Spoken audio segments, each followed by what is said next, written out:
ଡେଲାଙ୍ଗ ଗଡ଼ମୋଟରୀ ସ୍ଥିତ ବିଶ୍ୱନାଥ ଦେବ ନୋଡାଲ ଉଚ୍ଚ ବିଦ୍ୟାଳୟରେ ସୁବର୍ଣ୍ଣ ଜୟନ୍ତୀ ସମାରୋହ ପାଳିତ ହୋଇଛି।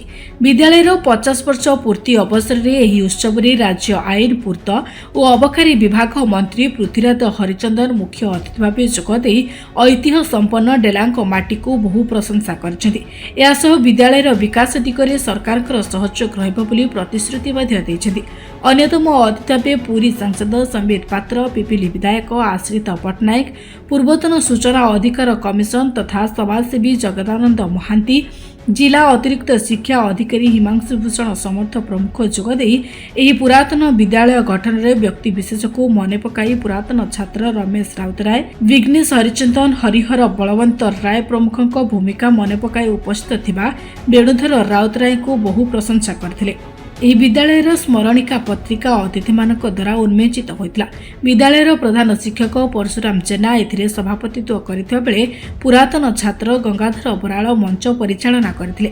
ଶେଷରେ ପୁରାତନ ଛାତ୍ର ପ୍ରସନ୍ନ କୁମାର ଛୋଟରାୟ ବିବରଣୀ ପାଠ କରିଥିଲେ। ପରେ ବିଦ୍ୟାଳୟର ପୁରାତନ ଓ କୃତିତ୍ୱ ଛାତ୍ରଛାତ୍ରୀମାନଙ୍କୁ ଅତିଥିମାନଙ୍କ ଦ୍ୱାରା ସମ୍ବର୍ଦ୍ଧିତ କରାଯାଇଥିବା ବେଳେ ଶେଷରେ ଛାତ୍ରଛାତ୍ରୀମାନଙ୍କ ଦ୍ୱାରା ସାଂସ୍କୃତିକ କାର୍ଯ୍ୟକ୍ରମ ପରିବେଷଣ ହୋଇଥିଲା। ଦେଖନ୍ତୁ, ଆଜି ଆମର ଗଡ଼ମୋଟି ଠାରେ ବିଶ୍ୱନାଥ ଦେବ ଉଚ୍ଚ ବିଦ୍ୟାଳୟର ଆଜି 50 ବର୍ଷ ପୂର୍ତ୍ତି ଅବସରରେ ଆମର ସୌଭାଗ୍ୟ ଆମ ଅଞ୍ଚଳରେ ଓଡ଼ିଶା ସରକାରଙ୍କର ମାନ୍ୟବର ମନ୍ତ୍ରୀ ପୂର୍ତ୍ତ ଏବଂ ଅବକାରୀ ଏବଂ ଆଇନ ମନ୍ତ୍ରୀ ମୁଖ୍ୟ ଅତିଥି ଭାବରେ ଯୋଗ ଦେଇଥିଲେ ଏବଂ ଆମର ଯେ ଲୋକପ୍ରିୟ ସାଂସଦ ଡକ୍ଟର ସମ୍ବିତ ପାତ୍ର ମଧ୍ୟ ଆଜି ଗୋଲ୍ଡେନ ଜୁବଲି କାର୍ଯ୍ୟକ୍ରମରେ ବିଶ୍ୱନାଥ ଦେବ ବିଦ୍ୟାଳୟରେ ଯୋଗ ଦେଇଥିଲେ।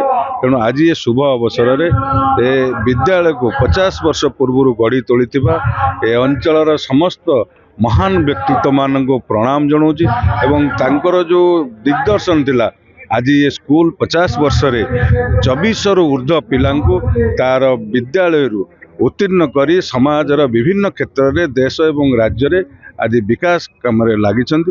ତେଣୁ ଆମ ବାବା ବିଶ୍ୱନାଥଙ୍କ ଆଶୀର୍ବାଦରୁ ଏବଂ ପ୍ରଧାନମନ୍ତ୍ରୀଙ୍କର PM ଶ୍ରୀ ଯୋଜନାରେ ଏ ବିଦ୍ୟାଳୟ ପୁରାତନ ବିଦ୍ୟାଳୟଟି ଯୋଡ଼ି ହୋଇଛି। ନିଶ୍ଚିତ ଭାବରେ ଏ ବିଦ୍ୟାଳୟର କାୟାକଳ୍ପ ପରିବର୍ତ୍ତନ ହେବ। ଶିକ୍ଷା ଏବଂ ଆଧୁନିକ ଶିକ୍ଷା ସହିତ ବିଭିନ୍ନ ଦିଗରେ ଏ ବିଦ୍ୟାଳୟର ଉନ୍ନତି ହେବ। ତେଣୁ ମୁଁ ଆଜି ବିଦ୍ୟାଳୟର ସମସ୍ତ ଆଲୁମିନି ମେମ୍ବରମାନଙ୍କୁ ଏ ମଞ୍ଚରୁ ଅନୁରୋଧ କରୁଛି ଏ ଅଞ୍ଚଳର ବିକାଶ ପାଇଁ ଶିକ୍ଷାର ଉନ୍ନତି ସହିତ ଏ ଅଞ୍ଚଳର ବିକାଶ ପାଇଁ ଆସନ୍ତୁ ସମସ୍ତେ ମିଳିମିଶି ଏ ଅଞ୍ଚଳର ବିକାଶ କରିବା।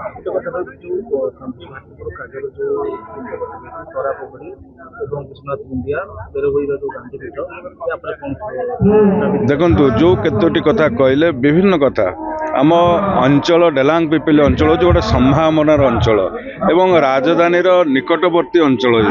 ଭୁବନେଶ୍ୱର ରାଜଧାନୀ ନିକଟବର୍ତ୍ତୀ ଅଞ୍ଚଳ ହେଇଥିବାରୁ ଏ ଅଞ୍ଚଳରେ ବିକାଶର ନିଶ୍ଚିତ ଆବଶ୍ୟକତା ରହିଛି। ଶିକ୍ଷା ହେଉ, ରାସ୍ତାଘାଟ ହେଉ, ଟୁରିଜିମର ହେଉ ଏବଂ ଏଠି ଅଞ୍ଚଳର ଯୁବକମାନଙ୍କୁ ରୋଜଗାରର ବ୍ୟବସ୍ଥା କରିବାର ଅଛି। ତେଣୁ ଯେହେତୁ ଏ ଅପାର ସମ୍ଭାବନା ରହିଛି ଏବଂ ପ୍ରାକୃତିକ ବିପର୍ଯ୍ୟୟ ଯେଉଁଭଳି ଭାବରେ କଣ୍ଟି ଭାଟିପୁର କାଜୁରୁ ପାଣି ଆସିଲେ ଆମ ଅଞ୍ଚଳ ଡେଲାଙ୍ଗ ଅଞ୍ଚଳ ପ୍ରତିବର୍ଷ ହନ୍ତସନ୍ତ ହେଉଛି।